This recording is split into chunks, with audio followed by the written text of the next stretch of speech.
মুহূৰ্তত কেইবাটা গুৰুত্বপূৰ্ণ খবৰ ওলাইছে প্ৰতিদিনৰ নিচিনা আজিও কেইবাটা গুৰুত্বপূৰ্ণ খবৰ ওলাইছে অসমৰ প্ৰত্যেকগৰাকী ছাত্ৰ ছাত্ৰীৰ লগতে আমাৰ প্ৰত্যেকগৰাকী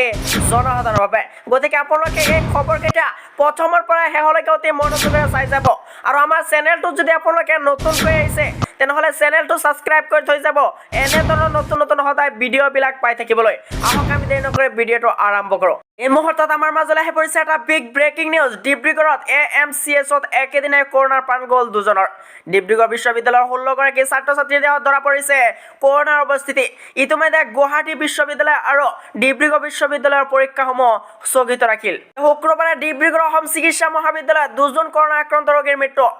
ডিব্ৰুগড় অসম চিকিৎসা মহাবিদ্যালয়ত কোভিড আক্ৰান্ত হৈ মৃত্যু হোৱা হিমন্ত বৰগোহাঁই নামৰ এজন লোকজন যোৱা 5 দিন ধৰি অসম চিকিৎসা মহাবিদ্যালয়ত চিকিৎসাধীন হৈ আছিল 48 বছৰীয়া সীমান্ত বৰগোহাঁইৰ গড় যোৰহাট জিলাত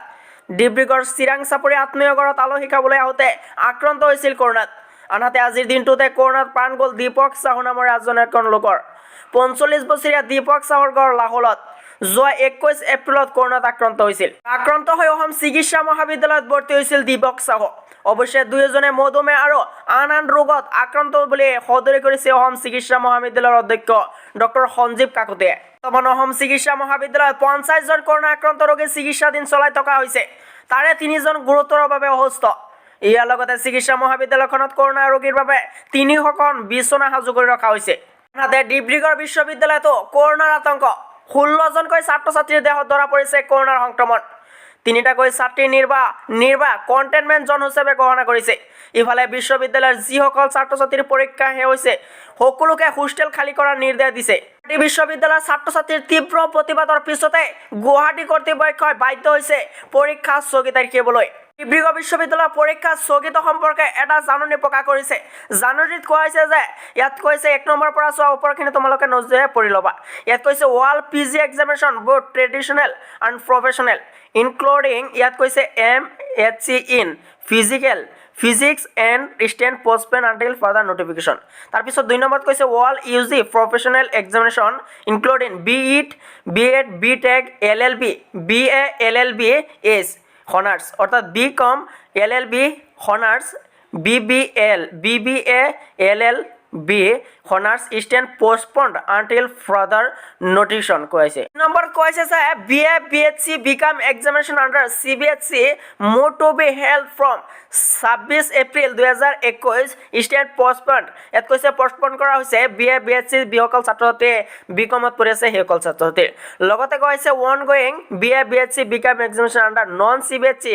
নন CBSE পৰীক্ষাসমূহ পোস্টপন্ড কৰি দিয়া হৈছে আৰু এই পৰৱৰ্তী নোটিছ নহলৈকে ইয়াত পোস্টপন্ড থাকিব বুলি ডিব্ৰুগড় বিশ্ববিদ্যালয়ৰ তৰফৰ পৰা জনোৱা হৈছে ছাত্ৰ ছাত্ৰীসকল তোমালোকে যদি এইটো নোটিছ ডাউনলোড কৰিব বিচাৰা তেনেহ'লে তোমালোকে ডিব্ৰুগড় ইউনিভাৰ্চিটিৰ অফিচিয়েল ৱেবছাইটত গৈ তোমালোকে এই নোটিছটো ডাউনলোড কৰিব পাৰিবা মুহূৰ্তত আমাৰ প্ৰথমটো খবৰ হৈছে এটা খুবেই গুৰুত্বপূৰ্ণ খবৰ এটা ব্ৰেকিং নিউজ উচ্চতৰ মাধ্যমিকৰ চূড়ান্ত পৰীক্ষাৰ সময়সূচী হাল সলনি কৰিছে আসাম হাই ছেকেণ্ডেৰী এডুকেশ্যন কাউন্সিলৰ বৰ্ডে ডিব্ৰুগড় বিশ্ববিদ্যালয়ৰ অধীনত হ'ব লগা সকলো পৰীক্ষাই তৎকালে বাতিল কৰা হৈছে পৰৱৰ্তী জাননী নিদিয়া পৰ্যন্ত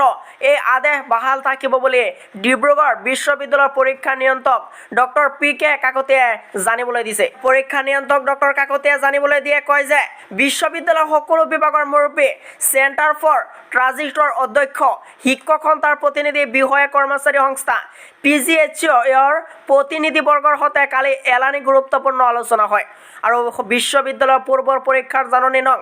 DUUXCXM 2021/275 দিনাংক অৰ্থাৎ 20 তাৰিখ 4 মাহ 2021 ওপৰত কৰা সিদ্ধান্ত মৰ্মে বিশ্ববিদ্যালয়ৰ স্নাতকোত্তৰ সকলো পৰম্পৰাগত আৰু বৃত্তিগত পৰীক্ষাৰ লগতে ইণ্টিগ্ৰেটেড MAC পদাৰ্থৰ পৰীক্ষা পৰৱৰ্তী জাননী নিদিয়া পৰ্যন্ত স্থগিত ৰখা হৈছে বুলি ডিব্ৰুগড় বিশ্ববিদ্যালয়ৰ তৰফৰ পৰা জানিবলৈ দিছে তাতে UG বৃত্তিগত পৰীক্ষা যেনে BEd BTech LLB আৰু BA LLB major BCom LLB major আৰু BBLLB মেজৰৰ পৰীক্ষা পৰৱৰ্তী জাননী নিদিয়া পৰ্যন্ত স্থগিত ৰখা হৈছে বুলি জনাইছে ডিব্ৰুগড় বিশ্ববিদ্যালয়ৰ তৰফৰ পৰা ইয়াৰ লগতে অহা 26 এপ্ৰিলৰ পৰা সকলো শাখাৰ স্নাতক পৰীক্ষা CBCS পদ্ধতি আৰু CBSE পদ্ধতিৰ অনুষ্ঠিত নোহোৱা সকলো বিভাগৰ স্নাতকৰ পৰীক্ষা পৰৱৰ্তী জাননী নকৰা পৰ্যন্ত স্থগিত ৰখা হৈছে বুলি জানিবলৈ দিছে সংশোধিত পৰীক্ষাৰ সময়সূচী কোভিডৰ SOPৰ ওপৰত আৰু চৰকাৰৰ নিৰ্দেশনাৰ ওপৰতে নিৰ্ভৰ কৰিব বুলি সদৰি কৰিছে। আমাৰ মাজলৈ পৰিছে আন এটা বিগ ব্ৰেকিং নিউজ। গুৱাহাটী বিশ্ববিদ্যালয়ৰ ছাত্ৰ ছাত্ৰীৰ তীব্ৰ প্ৰতিবাদৰ পিছতে এবাৰ গুৱাহাটী বিশ্ববিদ্যালয় কৰ্তৃপক্ষই বাধ্য হৈছে গুৱাহাটী বিশ্ববিদ্যালয়ৰ সকলো পৰীক্ষা স্থগিত ৰাখিবলৈ। পৰীক্ষা স্থগিতৰ দাবীত কটন গুৱাহাটী বিশ্ববিদ্যালয়ৰ শিক্ষাৰ্থীসকলৰ ভয়ংকৰ প্ৰতিবাদ। কোভিড সংক্ৰমণ দ্ৰুতগতিত বৃদ্ধি পাবলৈ ধৰিছে। কোভিডৰ আগ্ৰহী ৰূপে ৰাজ্যত জটিল পৰিস্থিতি সৃষ্টি কৰিছে। এনে আতংকময় পৰিস্থিতিৰ মাজতে কটন বিশ্ববিদ্যালয় আৰু গুৱাহাটী বিশ্ববিদ্যালয়ে বিভিন্ন বিভাগৰ পৰীক্ষা অনুষ্ঠিত কৰাৰ সিদ্ধান্ত গ্ৰহণ কৰাত তীব্ৰ বিৰোধিতা কৰিছে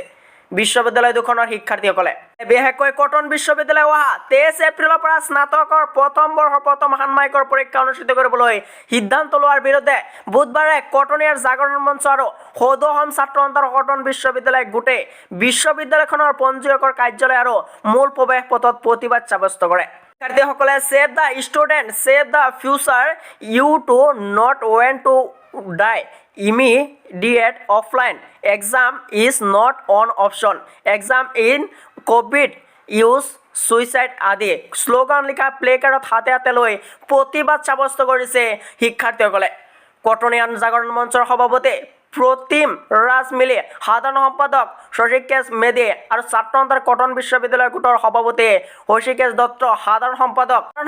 প্ৰাঞ্জন হোলৰ আদিৰ নেতৃত্বত শিক্ষাৰ্থীসকলে কৰোনা মহামাৰীৰ দ্বিতীয় ঢৌৱে ৰাজ্যত এক ভয়াৱহ পৰিস্থিতি সৃষ্টি কৰাৰ সময়ত বিশ্ববিদ্যালয় কৰ্তৃপক্ষই শিক্ষাৰ্থীসকলৰ স্বাস্থ্যৰ দিশটো গুৰুত্ব সহকাৰে বিবেচনা নকৰাকৈ পৰীক্ষা অনুষ্ঠিত কৰিবলৈ লোৱা সিদ্ধান্ত কোনো কাৰণতে গ্ৰহণযোগ্য হ'ব নোৱাৰে বুলি মন্তব্য কৰে। ছাত্ৰ-ছাত্ৰীসকলৰ এই প্ৰতিবাদৰ পিছতে গুৱাহাটী বিশ্ববিদ্যালয়ে ছাত্ৰ-ছাত্ৰীসকলৰ যিসকল ছাত্ৰ ছাত্ৰীৰ পৰীক্ষা আছিল ছেমিষ্টাৰ, এই পৰীক্ষাসমূহ স্থগিত ৰাখিছে অনিৰ্দিষ্ট কাললৈ, অৰ্থাৎ যেতিয়া পৰৱৰ্তী নটিচ দিয়া নহ'ব ইমানলৈকে স্থগিত থাকিব বুলি জনাইছে গুৱাহাটী বিশ্ববিদ্যালয়ে। লগতে বিকল্প পদ্ধতিযোগে পৰীক্ষাসমূহ পতাৰ সম্ভাৱনা জনাইছে গুৱাহাটী বিশ্ববিদ্যালয়ৰ তৰফৰ পৰা। এই মুহূৰ্তত আমাৰ মাজলৈ আহি পৰিছে আন এটা বিগ ব্ৰেকিং নিউজ। বিশ্ববিদ্যালয়ৰ ছাত্ৰ নিবাস কোভিড আতংক, 3 ছাত্ৰ নিবাস কণ্টেইনমেণ্ট জোন ঘোষণা কৰিছে। ডিব্ৰুগড় বিশ্ববিদ্যালয়ত কোভিড আতংক, 16 জনকৈ ছাত্ৰ ছাত্ৰীৰ দেহত COVID-19 পজিটিভ ধৰাৰ পিছতে আতংকৰ সৃষ্টি হয়। কেইবাগৰাকী ছাত্ৰ কোভিড পজিটিভ ধৰাৰ পিছতে 3টাকৈ ছাত্ৰ নিবাস কণ্টেইনমেণ্ট জোন হিচাপে ঘোষণা কৰিছে। ডিব্ৰুগড় নলিনীবালা দেৱী ছাত্ৰ নিবাস, পুষ্পলতা দাস ছাত্ৰী নিবাস আৰু স্বৰ্ণলতা বৰুৱা ছাত্ৰী নিবাস প্ৰশাসনৰ দ্বাৰা কণ্টেইনমেণ্ট জোন হিচাপে ঘোষণা কৰিছে। এই ছাত্ৰ নিবাস কয়টা কোনো লোকে অহা যোৱা কৰিব নোৱাৰিব। বিশ্ববিদ্যালয়ৰ যিসকল ছাত্ৰ ছাত্ৰীৰ পৰীক্ষা শেষ হৈছে সকলোলৈ হোষ্টেল খালী কৰাৰ নিৰ্দেশ দিছে ছাত্ৰ ছাত্ৰীসকলক। উল্লেখযোগ্য যে কোভিডৰ বাবে অনিৰ্দিষ্ট কাললৈ বাতিল কৰা হ'ল বিশ্ববিদ্যালয়ৰ সমূহ অধ্যয়ন কেন্দ্ৰ আৰু বিভাগসমূহৰ পৰীক্ষা। এই মুহূৰ্তত আমাৰ মাজলৈ আহি পৰিছে আন এটা বিগ ব্ৰেকিং নিউজ। আগন্তুক পৰীক্ষাৰ বাবে গুৱাহাটী বিশ্ববিদ্যালয়ে বিকল্প পদ্ধতিৰ চিন্তা চৰ্চা কৰিছে। COVID-19 ঘটনাৰ বৃদ্ধিৰ পিছত গুৱাহাটী বিশ্ববিদ্যালয়ে এতিয়াৰ পৰীক্ষাৰ বাবে বিকল্প পদ্ধতি বিচাৰি আছে। অনলাইনত হ'ব নে অফলাইনত হ'ব নে বেলেগ পদ্ধতিত পতা হ'ব সেই বিকল্প পদ্ধতি। আজি বিশ্ববিদ্যালয়ৰ তৰফৰ পৰা জাননীত কয় যে COVID-19 পৰিস্থিতিৰ পৰিপ্ৰেক্ষিতত গুৱাহাটী বিশ্ববিদ্যালয়ে আগন্তুক পৰীক্ষাৰ বাবে এক বিকল্প পদ্ধতি সন্দৰ্ভত কাম কৰি আছে। বিশ্ববিদ্যালয়ে পৰীক্ষাৰ বাবে কি বিকল্প পদ্ধতি গ্ৰহণ কৰে তাৰ সবিশেষ এতিয়াও জানিব পৰা হোৱা নাই যদিও শীঘ্ৰে প্ৰকাশ কৰা হ'ব বুলি ধাৰণা কৰা হৈছে। অৱশ্যে পৰীক্ষা বাতিল হোৱাৰ কোনো সম্ভাৱনা নথকাটো স্পষ্ট হৈ পৰে এই নিৰ্দেশনাটোৰ যোগেদি। ইতিমধ্যে আৰম্ভ হোৱা পৰীক্ষাবোৰৰ কোনো ধৰণৰ আৰু পদ্ধতি সলনি নোহোৱাকৈ নিৰ্ধাৰিত সূচী অনুসৰি অব্যাহত থাকিব বুলি বিশ্ববিদ্যালয়ৰ তৰফৰ পৰা জনোৱা হৈছে। উল্লেখ্য যে ৰাজ্যত কৰোনা ভাইৰাছৰ দ্বিতীয় ঢৌৰ মাজত ছাত্ৰ ছাত্ৰীসকলে অফলাইন পৰীক্ষা অনুষ্ঠিত হোৱাৰ বিৰুদ্ধে প্ৰতিবাদ কৰাৰ পিছত এই সিদ্ধান্ত লৈছে বুলি জানিব পৰা গৈছে। ইফালে বিশ্ববিদ্যালয়খনৰ সৌদ অসম ছাত্ৰ সন্থাই উপাচাৰ্যক অফলাইন আৰু অনলাইন দুই ধৰণে পৰীক্ষা অনুষ্ঠিত কৰিবলৈ অনুৰোধ জনাইছে আৰু BSc বিকাম অৰ্থাৎ ইউজিৰ যিসকল ছাত্ৰ ছাত্ৰী ফাৰ্ষ্ট ছেমিষ্টাৰৰ পৰীক্ষা আছিল সেইসমূহ পষ্টপন কৰি দিয়া হৈছে। পৰৱৰ্তী নিৰ্দেশনা নোহোৱালৈকে পষ্টপন থাকিব বুলি জনাইছে গুৱাহাটী বিশ্ববিদ্যালয়ৰ তৰফৰ পৰা।